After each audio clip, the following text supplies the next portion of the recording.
Most people think fermentation requires equipment, training, or years of practice.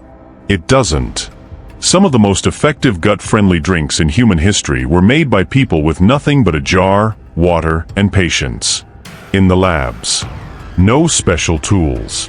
Just time, doing the work. Here are 20 of them, ranked from the simplest beginner ferment to the most complex tradition still practiced today. Before refrigeration, before supplements, before anyone used the word probiotic, fermentation was just how people preserved food and supported digestion through long winters and harsh seasons.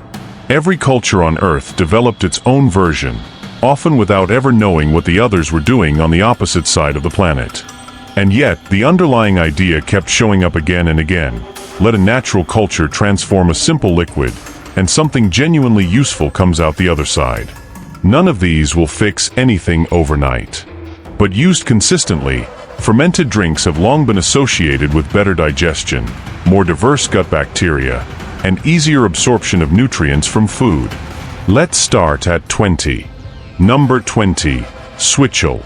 A colonial-era drink made from water, vinegar, fresh ginger, and a sweetener like molasses or honey. Originally handed to farm workers in the heat of summer, it was valued for being light, sharp, and easy to drink in large quantities. It's known today as one of the gentlest fermented tonics to start with, requiring almost no waiting time at all. Number 19. Beet kvass. Fermented beet juice with a salty, earthy flavor that surprises most people the first time they try it.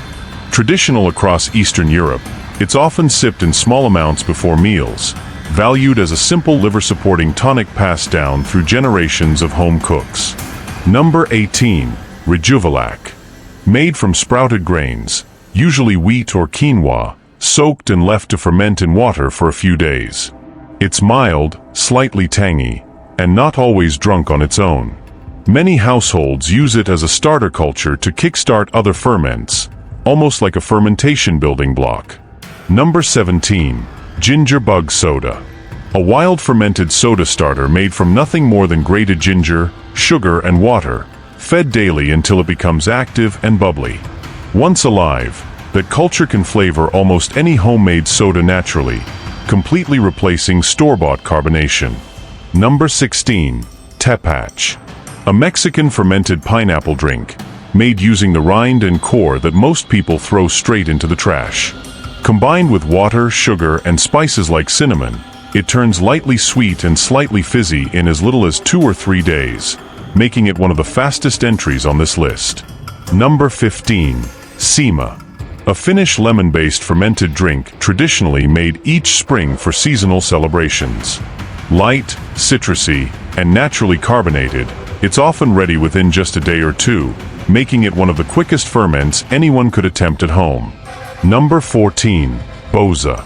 A thick, slightly sour fermented grain drink common across the Balkans and parts of the Middle East. Made from millet, wheat, or corn, it has a dense, almost smoothie-like texture, and a flavor that takes some getting used to but has been a winter staple for centuries. Number 13. Sowens. An old Scottish drink made from fermented oat husks, left to soak until the liquid turns slightly sour and slightly thickened. Nearly forgotten in most kitchens today, it was once a standard breakfast ferment in rural Scottish households, served warm like a thin porridge drink. Number 12. Swamp watercress. A fermented corn drink from southern Mexico, traditionally warmed gently and lightly spiced with cinnamon or chili. The corn dough is left to ferment slowly before being cooked, producing a deep, slightly sour flavor that's noticeably more complex than its non-fermented counterpart. Number 11. Congee. An Indian fermented drink made from black carrots or beets, mustard seeds, and water, left in the sun to ferment over several days.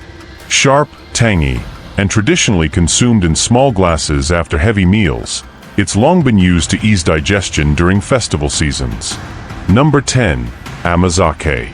A Japanese fermented rice drink, naturally sweet without a single grain of added sugar.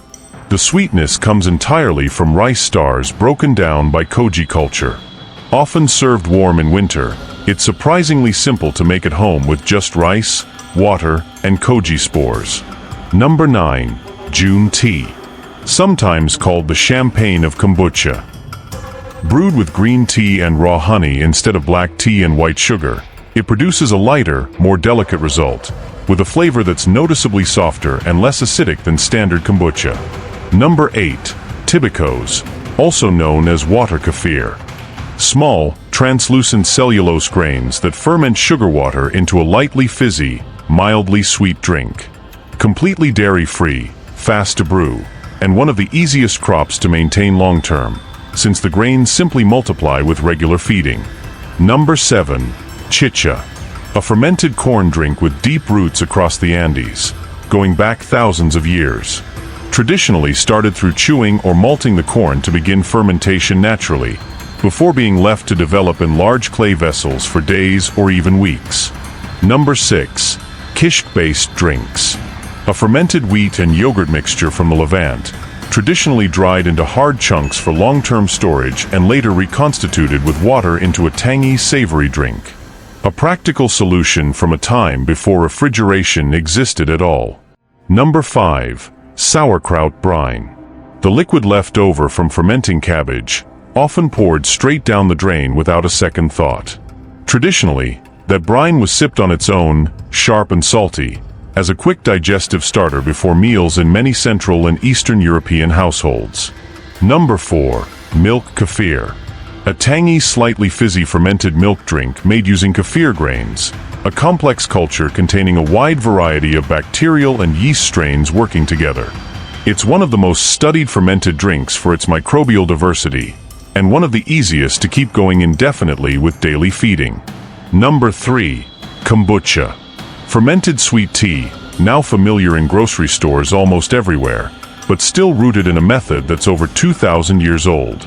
Mildly fizzy, tart, and endlessly customizable with different teas, fruits, and herbs, it remains one of the most accessible entry points into home fermentation. Number 2.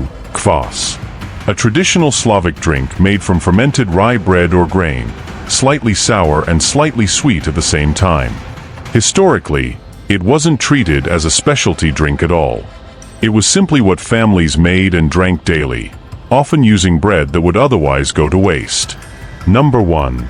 Tej, an Ethiopian fermented honey wine, flavored with anything gesho, a specific bittering plant native to the region that gives it a flavor unlike else on this list. Ceremonial, complex, and by far the most labor-intensive entry here, often taking weeks to properly develop before it's ready to drink. 20 drinks. 20 cultures, scattered across different continents, different climates, and different centuries. One shared idea, discovered independently, over and over again, by people who never spoke the same language or met each other once. Long before anyone had a word for gut bacteria, people noticed that fermented foods made them feel better, digest easier, and stay well longer through difficult seasons. None of these need a lab. None of these need to be bought from a store.